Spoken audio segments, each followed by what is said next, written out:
Please welcome Gabe Mollica! Oh, yeah, this is great. This is perfect. Thank you, everybody. Hello. This is perfect. I'm only 5'10". Thank you for being here. I'm very excited to be part of the Brains versus Brawn debate here at Symphony Space. What a beautiful space we are in tonight.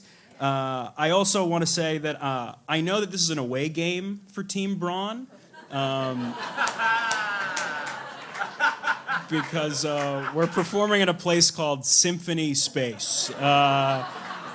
It feels like where Beethoven would go to an open mic. Speaking of which, here's my impression of Beethoven at an open mic. What's the deal with being 40? I can't hear anything. It's better in the original German. If I've learned anything from comedy, it's there's some venues are brain venues and some venues are brawn venues. I've done comedy all over this country in places like the Looney Bin and the Chuckle Hut and the Atlantic City Comedy Club. And I know that those are brawn venues because one time I was doing a story about how I was at a friend's giving and I had to Irish goodbye because Stephen Sondheim passed away and I got emotional. And I got heckled in Atlantic City. Someone said, we don't know what you're talking about.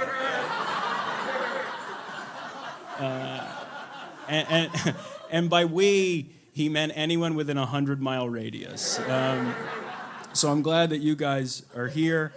This is not a brawn-friendly venue. I couldn't help but notice tonight that none of you are jacked. And if you'd like to know how confident I am in that observation, I wrote it 2 days ago at home. And I was right. So point for us, Team Brawn. Also, let the record show that Team Brawn tonight attempted to move the performance to a place with no smart people. First, we tried the Gold's Gym in Bensonhurst, Brooklyn, or Joe Rogan's podcast studio. And I was told by the elitists here at Symphony Space, quote, "That's not something we're going to do, Gabe. You're not famous enough to move the show." All right, before I start, I was not a speech and debate kid. I was in Bye Bye Birdie twice. So let's just start by saying that. Thank you. You got to be sincere. Thank you. I have nothing against smart people. I don't want to sound like a young white Republican. Some of my best friends are smart, but I do respect. My argument is twofold. The first is about the Supreme Court, and the second is about Taylor Swift. So we'll start with this. We'll start with the small stuff, and start with the Supreme Court. I don't want to be too divisive, but smart people ruined America, and I know that because look at the Supreme Court. Recently, the Supreme Court has an approval rating of 40%, which is low.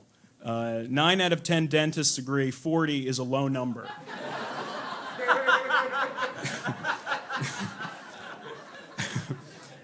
Most people can't stand the Supreme Court because it's a big panel, mostly of evil people with law degrees from Ivy League institutions. Maybe you're like, so how do we fix the Supreme Court? This is an important question. Maybe you're one of these people that's like, oh, what about a constitutional amendment, expanding the number of justices? No. What about term limits and the ban of lifetime appointments? Wrong. Those are smart people solutions. The truth is that we need beefier, stronger justices. As far as I can tell, the last Supreme Court justice to lift weights was Ruth Bader Ginsburg.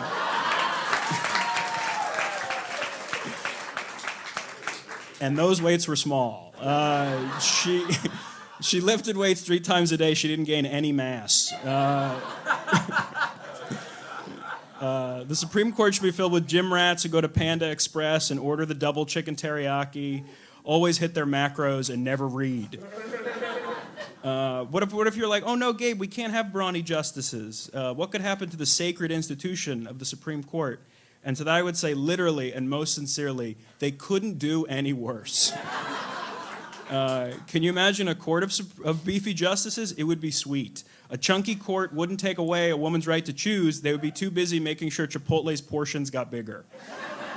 They wouldn't uphold gun laws. They'd say you have the right to bear arms, and then in unison tear the sleeves off their robes to reveal big, beefy arms and the right to bear them.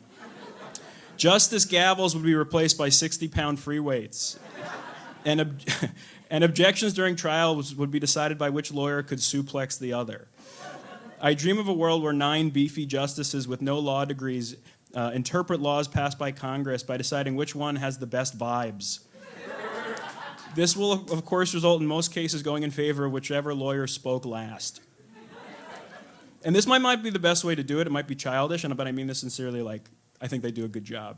Taco Bell fans know that the current court should not be considered supreme because it does not come with sour cream and tomatoes. The Supreme Court needs a brawny rebrand. It should be called the 9-layer beefy Supreme Court burrito supreme. Beef up the court and let them cook. Finally, moving on, I will say this for my final point. Taylor Swift is perhaps the most famous person on the planet right now. She has $1 billion. She can date basically anyone. And she's dated smart people, okay? She dated artist Jake Gyllenhaal, okay? Columbia University graduate. Her breakup song with him takes 10 minutes. Twice the amount of time I was allotted to speak tonight. Taylor was failed by smart men, but she's changed her ways. Taylor is now officially Team Brawny. And I know this because she's dating Kansas City Chiefs tight end Travis Kelce, a big brawny dude if I've ever seen one. This is how husky Travis is. I watched his episode of Hot Ones, the talk show where you eat hot wings, and he did not drink any water nor milk during the entire duration of the episode. And after a particularly spicy wing, he said, and I quote, "It feels like Charizard just took a shit in my mouth." That's who she's dating. Why? Because once you go brawny, you never grow scrawny. Thank you so much.